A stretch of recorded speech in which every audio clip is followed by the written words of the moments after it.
Alright, it's time to start mission 3. So, first things first, we'll draw our mission card, and then you can see here just to recap, had Surface Mission 2 as our first mission, suffered a dropship attack before the second mission, which was H001, Hive. And our next mission is going to be another Hive.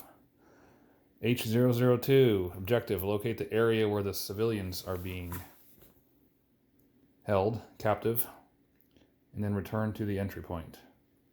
Oh boy. All right, and next we'll draw, here's our 4 strategic option cards we have left. We'll draw 2 more strat ops cards for this mission to pick from. Mines. The first time combat range is set to melee, the enemy suffers the effect of 2 grenades. That is great. And beta ammo. Used during combat once per game, each success level gained at fire range deals 2 wounds to an enemy unit. That's perfect for the mercenaries. So, the story behind Hive Mission 2 Rescue. Got a bunch of missing colonists that were detected. After several days of being gone, they're going to be used as lab rats, as bioweapons, for bioweapons. So, we're going to go in hard, shoot all the bad guys in the face, and get our people back. Under the mission essentials, we'll see that the tracking skill is going to be common in this, which is going to make Pathfinder Ganaway, our explorer, probably of critical importance. And if we look down here on the special node table, special node E, that's where the civilians are being held. And the quicker we get to the civilians, the more likely they are to be alive. They don't need to be alive to succeed in the mission. If they are alive, we gain 1 additional XP. So there's some additional incentive there for us to move fast, which I found generally we want to move fast in this game. So once again, our objective is to locate the node where the civilians are being held captive. Once we locate that node, which is special node E, we'll have an auto B encounter, which means there is no chance of evading it. We will have a fight. B-class groupings of enemies are a little bit tougher than A-class. One other node that's possible for us to run into is a trap, which will inflict 2 wounds that we can't cancel.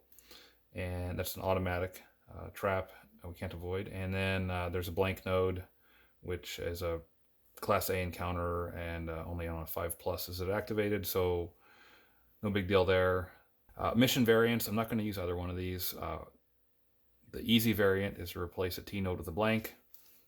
The hard variant, worth 2 additional experience points, is it institutes an escape rule.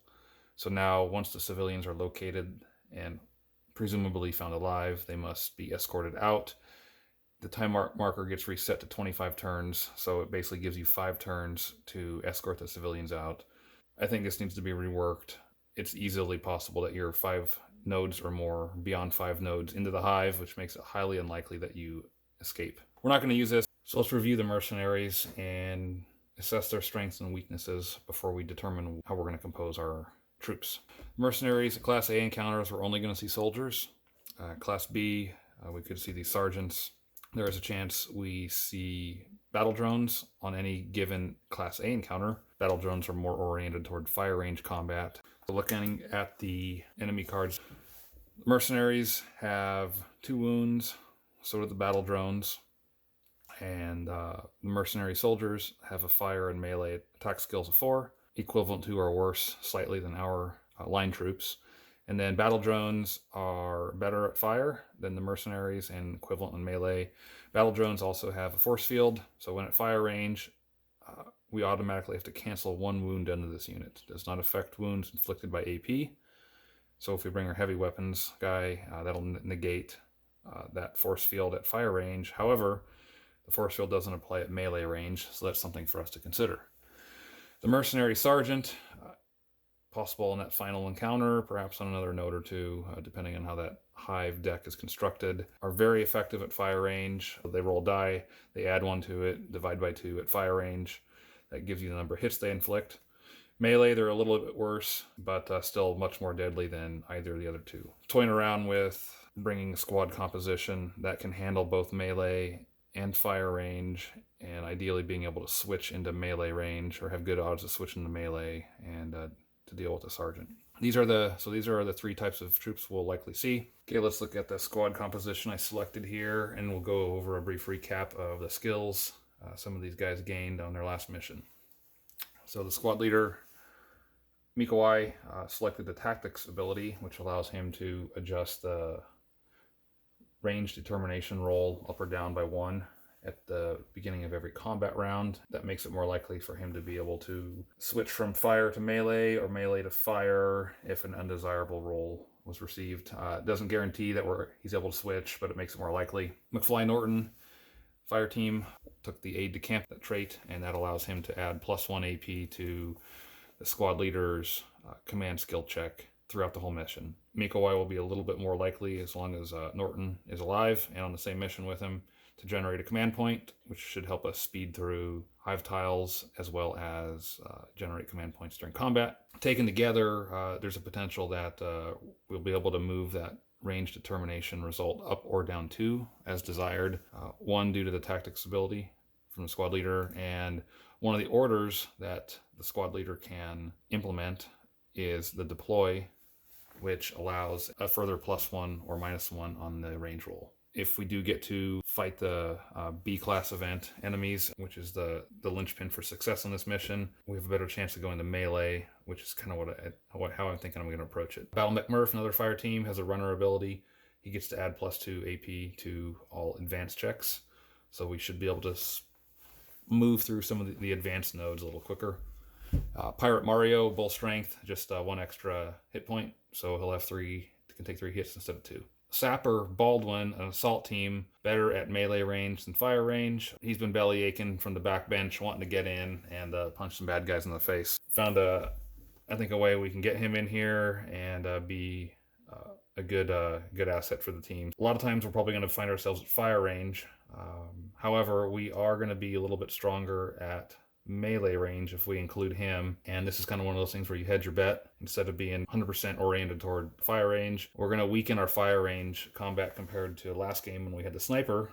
So we're going to, which he provided 2 pretty good fire attacks, and we're going to go with someone who's not so great at fire combat range, but a lot better at melee range. And I think that's going to come to our benefit, especially if we get into a fight the battle drones or have to fight any mercenary sergeants. Taking Pathfinder Ganaway again, due to the tracking ability that's going to be required in this mission. I'm going to take along this equipable called the Exo Battlesuit, and that'll round out our complement of 110 squad points we're allowed. This battlesuit allows the unit to change its melee skill to 2. You can see here that assault team has the best at 3, the fire teams are both rated 4, and heavy weapons Mario is rated 5 at the worst.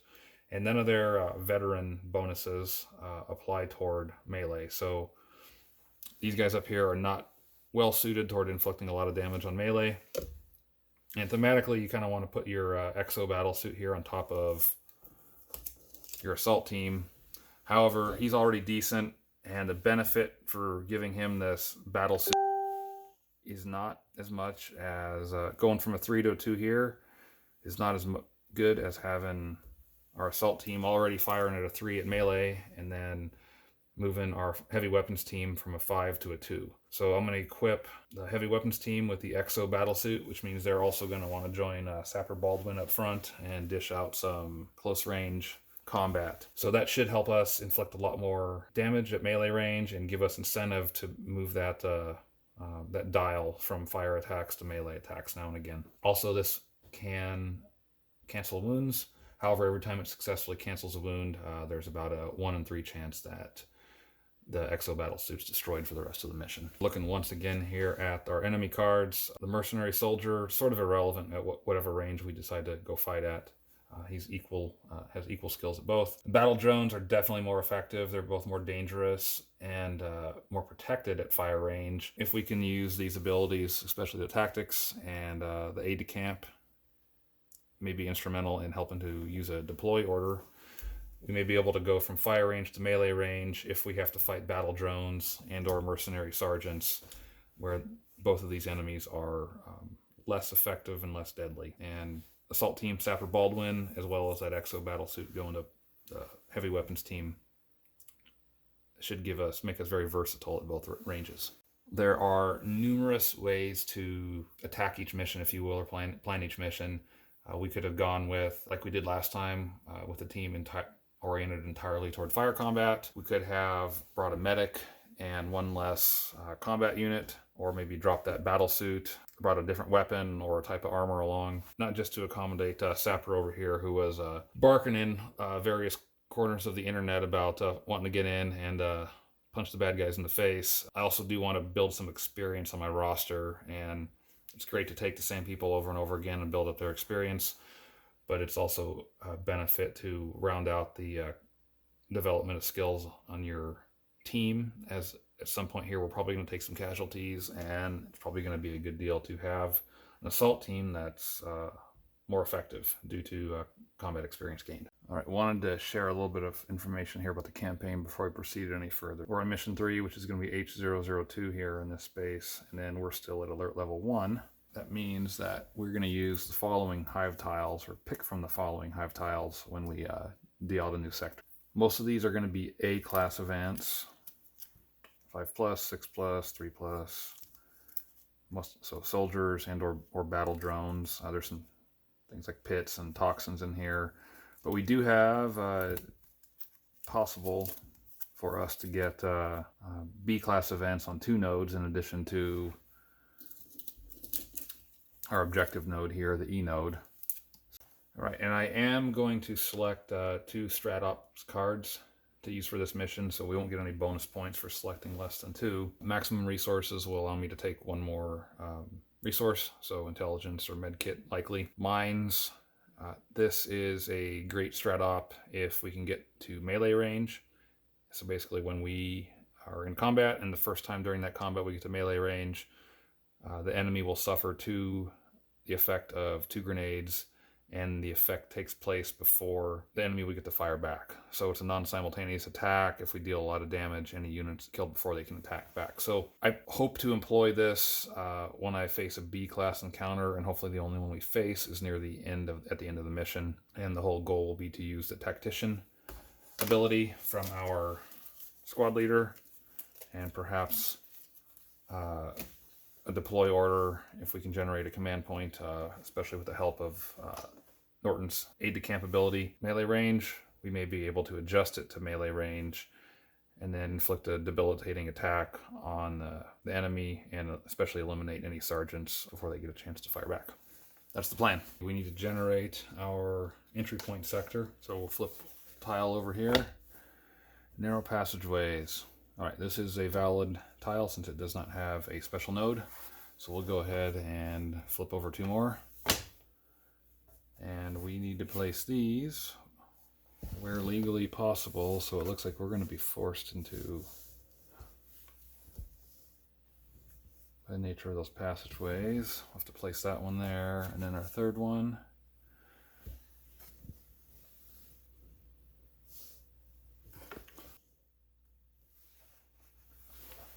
Let's go ahead and place our node cards. So these are all shuffled up, and this is our entry point over here for a demolitions toxins 6B. Ouch, we got low odds to encounter a B event, but we do have that chance. Okay, let's go ahead and spend 1 intel, and that'll allow us to generate 2 more random sectors. Oh, nice. We can't place any of these until now anyway. So, see, always consider nodes unexplored, even if you have previously explored them. So what I want to do with this, I don't, because of this potential B node here, I'm not good at searching. That is not one of the explorer skills, or I could use an intel point to get through that. I think what I'm going to do is make a point to get here, move to here as quick as possible, which should be easy due to the tracking base skill. And we will put this one's going to go up.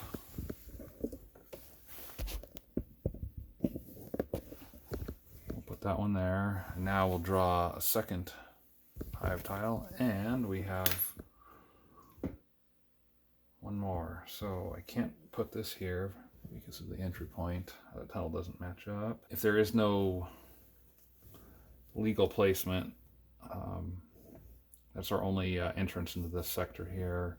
Can't place it here, so now we are allowed to rotate it as long as our squad is not close enough to it. So if this were going to be placed adjacent to the sector our squad was in, we wouldn't be able to rotate it, but we are going to rotate it and put it over there. Plan will be to, I mean, if we're really lucky, it'll be the first node we enter. Special node will be that one. Plan would be to move here through the narrow passageways, come up to this node here with a 6+B event string, then head west toward that 4-way. We'll head north then into the complex tunnel network and hopefully find our civilians there, and if not, we'll have to move over here. That node does not have our civilians. We would have to backtrack and either come down this way or go back up there. Place our nodes here. I forgot to do that.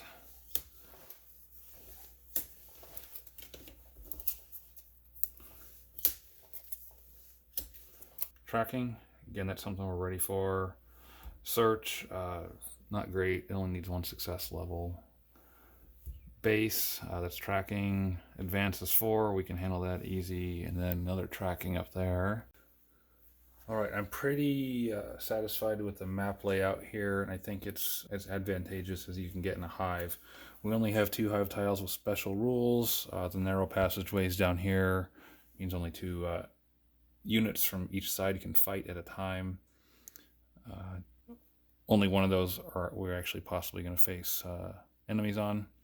Not too worried about that. Special rule up here is complex network. So every node is always unresolved if you go back to it. So even though, let's say you had to re-enter the tracking node after successfully entering it once, and you decided to turn around and come back, you have to resolve tracking with a requirement of 2 success levels again. Not too big a deal, I think. And then everything else is outside of the demolitions down here in the very first node is stuff that in the search tiles, which I think we're going to be able to avoid that one. That one we'll probably have to go through. Something we should be able to handle pretty easily. I'm not going to take any lights. It's possible we will need to expand the map and may come across a pitch black sector. We're going to focus on medkits and resources. And we'll drop the mines here, but since we're allowed to take a maximum of 9 resources, that's 1 additional. We're going to take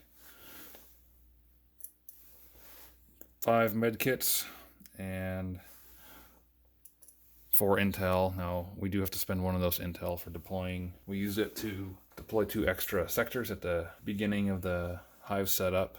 These 3 intel, we'll use 1 for demolitions down here for sure. And then we'll hold on to the 2 in case we need to use it to get through the search up there or anything else. Maybe for an ambush. And then I wanted plenty of medkits due to the lack of ability we have to heal.